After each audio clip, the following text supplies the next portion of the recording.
Positively Kansas is also brought to you in part by Leavenworth Lansing Family Health Center. We specialize in all of you, bringing you this week's segment of My American Dream. The following program is brought to you by TZ Productions, celebrating KPTS's nearly 50 years of community support in South Central Kansas. Great starts here on KPTS. Brought to you by Central Security Group, your experts in home automation, security, and peace of mind. View video on your smartphone and control your home's lights, locks, heating, cooling, and more. Security app compatible with Apple Watch and Amazon Echo. Program support provided by the F. Price Kosman Memorial Trust, Entrust Bank trustee, bringing you the Kansas Wild Edge segments on Positively Kansas. It's time for Positively Kansas. Coming up, Kansans bid a heartfelt goodbye to a piece of Wichita history. Such a cutting-edge jewel back in the day. The city's iconic downtown library closes for good in preparation for its replacement to open. Correspondent Chris Frank was there for the final day. He'll show us why this building has played such an important role in Wichita's history. Also, they were Wichita's answer to the Trapp family, and they're back. Our cameras were there as this once famous singing group reunited for an exclusive performance you won't see anywhere else. I'm Sierra Scott. We're so happy to have you with us. Positively Kansas starts right now.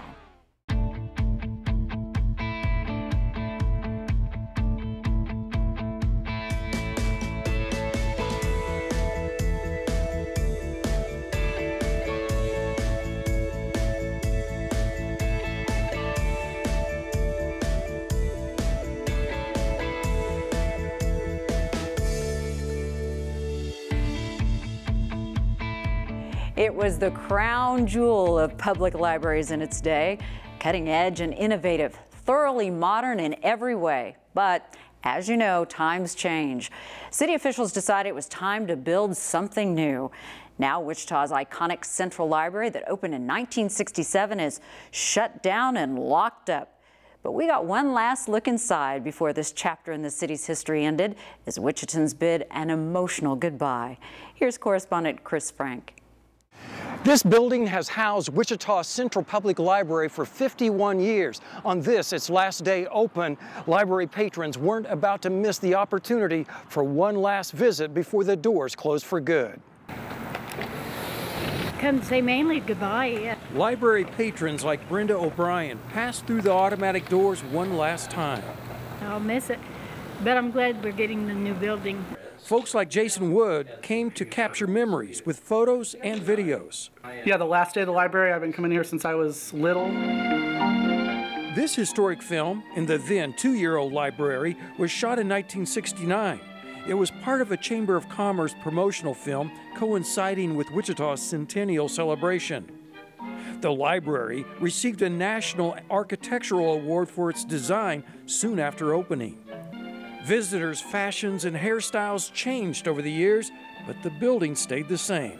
Okay. Stacy Jeffrey, with her 16-year-old daughter Taryn, just had to have one last visit to the library she's frequented for so many decades. She remembers it back when this old film was shot. Back then, she says her grandmother and aunt brought her here numerous times, even when she was 4 years old. But on this last day, Stacy is brought to tears thinking about all those library memories. And so then when I had kids of my own, I brought them here and we check out books. Stacy says she spent a lot of time here with her children during book readings, puppet shows, and more. This is a beautiful building. It's a beautiful atmosphere. She's concerned that her fond memories made here might fade after this building is closed. Much of her time was spent in this, the library's children's section. I have a lot of fond memories of coming here with the kids. Mike Baruchak also has fond memories dating back to the opening of this library in '67. I was in this building the first day it was open to the public, and here I am on the last day it's open. Baruchak says he was only 9 years old when he participated in this book brigade then, along with many other students. The brigade started on the east side of Main Street in the former library building. They blocked off the block, we barricaded it, and we just handed books from one person to the next across the street. Waiting librarians put the books onto their proper shelves here. Over the years, Mike says he checked out hundreds of those books. Mike says he was an avid reader. Reading was his escape. Mike says he got caught up in all those stories. And now he thinks about this closing like losing a friend. It's a little bit like, you know, a good friend has moved away or passed on, and you just want to, you know, have them good memories and, you know, say goodbye, but knowing that what comes next is even better. Well, I've been coming to this library since 1967, since it opened. I was part of the brigade that moved the books from the old library to this library. I came today to say goodbye to this building, not the library, but the building. She's enjoyed coming here, but looks forward to the new downtown library. And I'm so glad that we're going to have a library, a new library that will have technology for the future. We will see you in the new place. We will see you. Since year 2000, Cynthia Berner has been the director of libraries for the city of Wichita. Berner says she always enjoyed the view from the mezzanine. Because I can look out over so much of what's happening on the first floor, and I see all of the different ways people have come to use the library on any given day. Cynthia has fond memories of all the people she's worked with here. She says this building has served Wichitans very well over the years, but she encourages Wichitans to look forward to what's new coming with the Advanced Learning Library. And the meeting rooms, which will just be so much better, bigger, more accessible to the community. And then, of course, all of the technology are things that we can't wait to experience by living in that new building. All of us will miss the building and being here. There certainly have been challenges working in the building, but there are also great memories from being here. So what happens next to this building? Well, that chapter hasn't been written. No decisions have been made. It's just an incredible building. And while the former library holds such precious memories for so many, new memories will begin to be made here once the doors open June 16th. For Positively Kansas, this is Chris Frank reporting. As Chris mentioned, the city hasn't decided what to do with the old library. For the time being, it will just sit idle next to Century 2, another iconic building which opened at about the same time, some 5 decades ago. Now to the story that has captured the hearts of America, and it happened right here in Wichita. It backs up the old adage that it's not whether you win or lose, but how you play the game. John Wright has the story. The place, Bishop Carroll Family Stadium. The day, Saturday, April 28th. The competitors, 7th graders Lauren Robinson of Blessed Sacrament School and Samantha Silverstein of Magdalene Catholic. On the last hurdle, Samantha catches her foot on the hurdle. She trips. Then Lauren trips and falls. I was actually in front, and then Lauren passed me, and we were neck and neck pretty much. Sam is the first to get to her feet. And look what she does. If I was in her position, I probably wouldn't have stopped to help just because I would have been able to win. But I learned that it's better to help people. The other athletes finished the race before Lauren and Sam, but these two girls crossed the finish line together in front of a cheering crowd.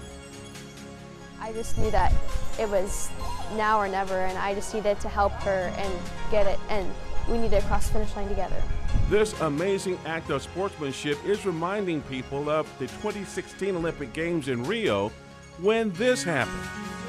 An American runner and New Zealander both wipe out, and the American lends a hand. Before the season began, Sam actually thought about what she would do if something like this ever happened. And I was like, I hope I get to do something like that this track season, and I had no idea that that was actually going to happen. For Positively Kansas, I'm John Wright. What a great story. I love it. Well, here's something else to love. A young Kansan and his faithful companion are busy training before embarking on the trip of a lifetime. They're going to compete with the best of the best in international dog competition. Jeff Goodvin reports these are exciting times for Ryan Clam and his Border Collie Bandit.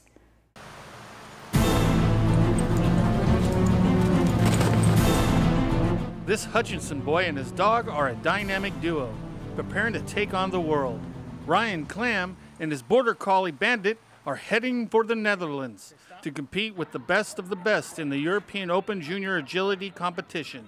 It's a performance event, so there's more action and there's one dog in a ring at a time. It's based on time who wins if there's more than one perfect score. Training a dog takes a lot of hard work and a lot of concentration by both trainer and pooch. Ryan says he first started training Bandit when the border collie was just a pup. When I first started, he was all over the place. He was out of control, and I've slowly got that out of him to where he listens to me. This looks really good here. We got that blind cross, which is super. Well, the training periods aren't very long, maybe 5 to 10 minutes, and that, because the dog gets too tired, will wear out and loses its focus, and you want a dog that stays motivated, stays focused. Ryan's coach is Susan Williams. She says she's never had a student as diligent as Ryan and so young. He started coming, I think he was about 12 at that time, and he advanced very quickly and does a very, very nice job. Working with a coach helps me work on things I don't know how to do, like maneuvers to get to different obstacles. This isn't Ryan's first rodeo. He and his first dog he trained, a miniature Australian Shepherd named Captain Patch, have taken home numerous prizes since 2012. Well, I'm very proud of him. So he spends a lot of time, he works hard at this, he's very dedicated. A young person in the group, we really welcome those people because they're our sport. I mean, they're the ones coming up to keep our sport going. As for the competition, Ryan says he just plans to take it all in and have a good time with his dog. I'm just there to have a good time with my dog. It's a really great experience for us. I'm just going to do our best. Positively Kansas, I'm Jeff Goodvin. We'll be sure to keep our eyes on how Ryan and Bandit do in the European competition and report back to you. Remember the days when family singing groups were all the rage? The Osmonds, the Jacksons, the Partridge Family? Well, some of you may recall another family of singers that got a lot of attention across Kansas back in the day. They recently reunited for one day only, and correspondent Shawan Jackson got the exclusive. Take a look. Everybody knows about the Von Trapp family from The Sound of Music.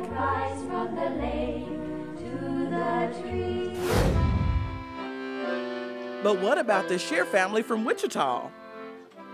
You might remember them from the 1960s, 70s, and early 80s. They were kind of a big deal.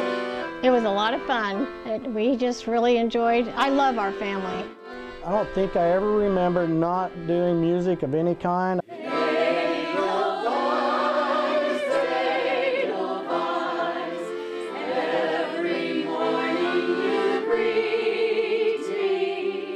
The 10 kids, their mom and dad, were in demand for concerts and special events, written up in magazines and performing across the state. I do remember being on a little television show, I think I was just about 4, singing in my Easter bonnet. And that was my first remembrance of singing in public. I think we started so young that we never thought of anything different not to do it. It was really part of the fabric of the home.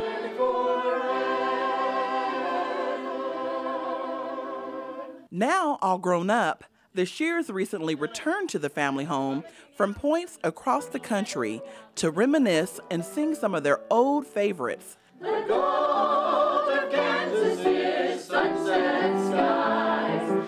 This was the first time they'd all sung together since their father Harold's funeral in 2016. This song, The Gold of Kansas, is a Sheer original, written by Mom, Ruth, for the Kansas Centennial in 1961. Kansas's sunset skies stretch high above the rustling reeds, we'll sing in lullabies. Ruth was a music teacher and decided at the time her first child, Valerie, was born that her kids were going to learn to sing and to play instruments. Well, there was so much discipline involved, which was good for them, you know. It's been a way of teaching them how to work with something that they were good at. Well, I think it was a vision of Mother's. She is such an idealistic person and dreams that most people think could never happen. And she wanted to unite us as a family. And so I think that really has done that and helped us. Music was a natural thing. Everybody had to be musical in our family. We heard it from the day we were brought home from the hospital. It was just music all the time. So it was very natural.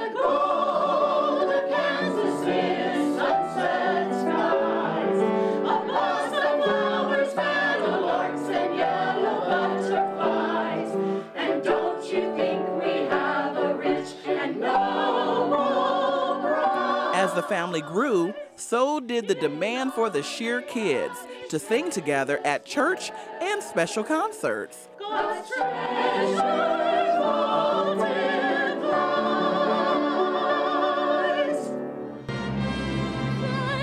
The movie The Sound of Music was incredibly popular at that time, and the comparisons were inevitable. That was probably my favorite show, was The Sound of Music. And we had these little costumes, and the boys wore lederhosen. And we didn't speak any of the parts. It was all music. And it was about an hour long, and we did all the songs from Sound of Music. When we did The Sound of Music, I was actually the youngest child. If you remember the musical, the youngest is Gretel. And I played Gretel's part, and at the end of one of the songs, she sings a little solo and then lays down, and that was my solo. And then my brother, Kendall, would be the one that would come pick me up, and we would all sing and go off the stage. That's probably one of my most fond memories. By the early 1980s, the size of the group started to wane as the older kids went off to college and started careers and families. But they all continued their music in some way or another. All but one of the girls are music teachers. In addition, Allison performs violin concerts with her daughters.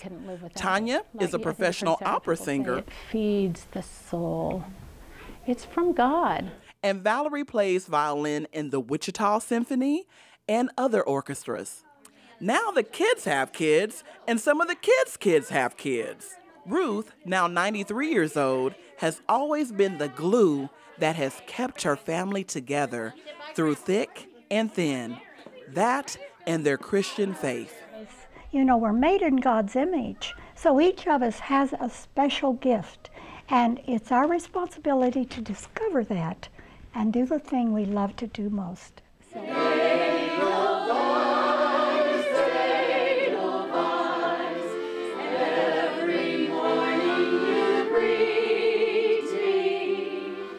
After visiting with the Scheer family, all 10 children and their mother, it has been a sheer joy. One of my key takeaways is that a family that prays together and plays together stays together. This is Shawan Jackson reporting for Positively Kansas. Wow, what a blast from the past. How can you not love that family? And what a mom they have. Wow, I love it. Now let's head to the great outdoors in this week's Wild Edge Report. Mike Blair takes us out on the water where there's a whole other world of Kansas wildlife that you just can't experience from the shore.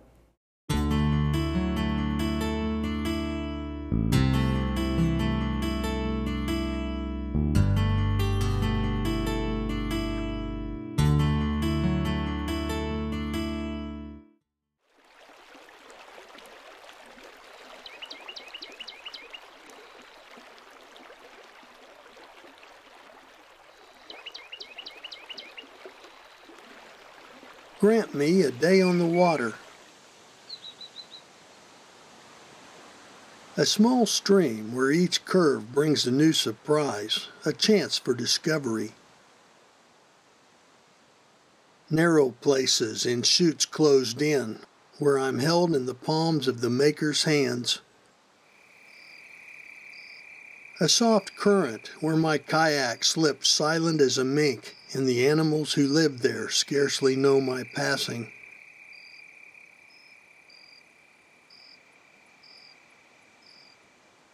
Grant me a day on the water, afloat with a friend where we talk in hushed tones to honor the stillness, and where separate but one, we share the magic of untethered closeness, each with our views,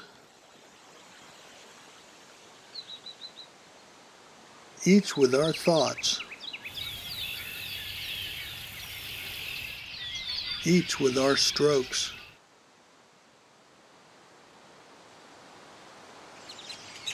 And we know each other's feelings. Grant me a day on the water, a springtime day when pastel greens paint the shores and birdsong cheers awakening woods, where currents ripple the warming breezes, where tree flowers swirl in eddies and roses blush along the banks, where skies promise coming abundance. Grant me a day on the water, a summer day where heat is quenched by shade overhead, where birds are busy raising young and wildlife drinks from shallow pools, where dragonflies patrol their haunts, and lush plants grow where leaves don't wither.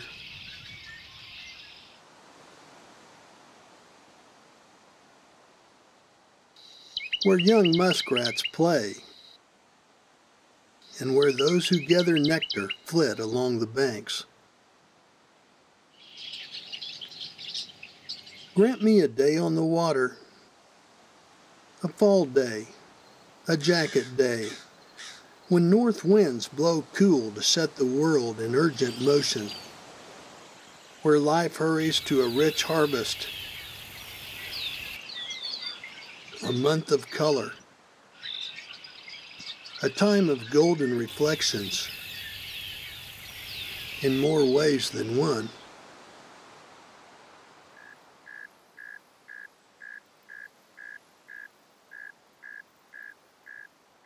Where finally it all turns loose.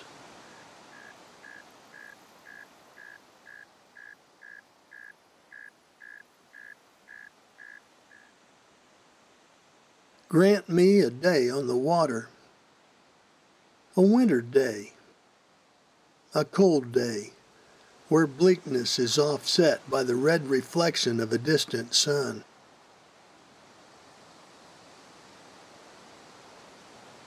Where barren arms reach to the heavens, asking that someday vigor and warmth might be restored.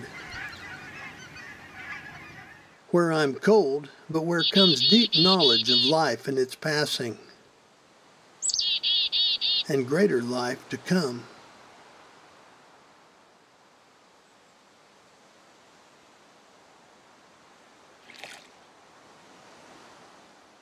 Before it's time to go, grant me a day on the water.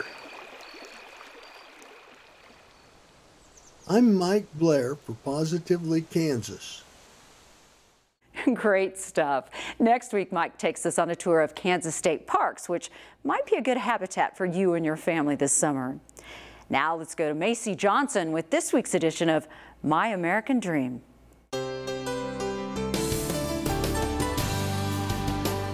Welcome back to another episode of My American Dream. I'm your host, Macy Nicole Johnson. Today I am joined with Venus Lee. Thank you so much for joining me today. You're welcome.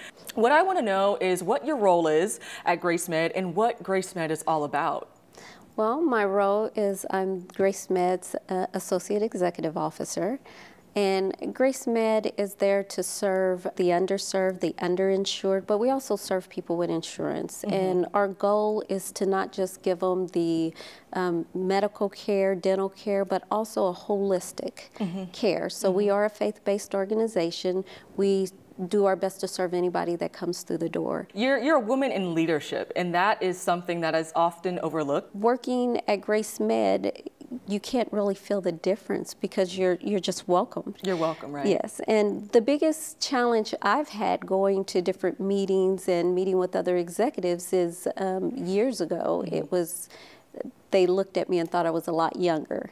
Or you walk in and I just take everything with a smile, and so they don't know how serious or professional you are until you open your mouth, and then they're like, wow. Right. And so that's been the biggest, but Wichita community, I've been very welcomed, so Absolutely. I have no complaints there. Let's go back and let's talk a little bit about what it was like growing up in an inner city, and what were some of the challenges that you faced kind of getting to where you are today. I come from a single family home. My mom did the best she could, and she did such a good job till I didn't know that we were poor. And that's awesome because she made sure our needs were met. So that was a good thing. And so just keeping my head up, keeping my focus, making sure I went to school. You have to be in that type of environment self-motivated for the right things in order to make it. And I had good mentors. So what can you say is the one thing that you learned from your mom? Never give up. My faith in God originated from my mom. So that's the biggest. Always put God first. There's nothing like a multitude of counsel. And I think that starts with finding a mentor. Find somebody who is where you want to go.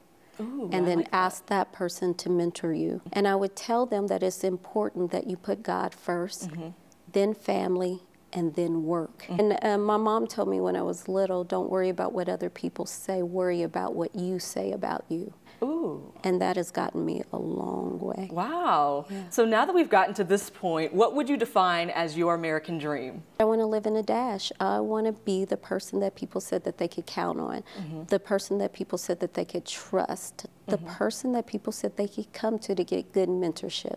That's what I want to be. Oh, I love it. I love it. Well, thank you so much for joining me on this episode, and we'll see you all next week for another episode of My American Dream. Thank you, Macy. Great job. Well, that's a wrap for this week. We hope you enjoyed the show. If you have a story idea, please send us an email. The email address is positivelykansas@kpts.org. We'd love to hear from you. I'm Sierra Scott. Be sure to join us next time for more great stories from our team of journalists. Until then, so long. Program support provided by the F. Price Kosman Memorial Trust, Entrust Bank trustee, bringing you the Kansas Wild Edge segments on Positively Kansas. Brought to you by Central Security Group, your experts in home automation, security, and peace of mind. View video on your smartphone and control your home's lights, locks, heating, cooling, and more. Security app compatible with Apple Watch and Amazon Echo. The preceding program was brought to you by TZ Productions, supporting KPTS and the communities it serves in South Central Kansas. Great starts here on KPTS. Positively Kansas is also brought to you in part by Leavenworth Lansing Family Health Center. We specialize in all of you, bringing you this week's segment of My American Dream. Support also comes from viewers like you. Thank you.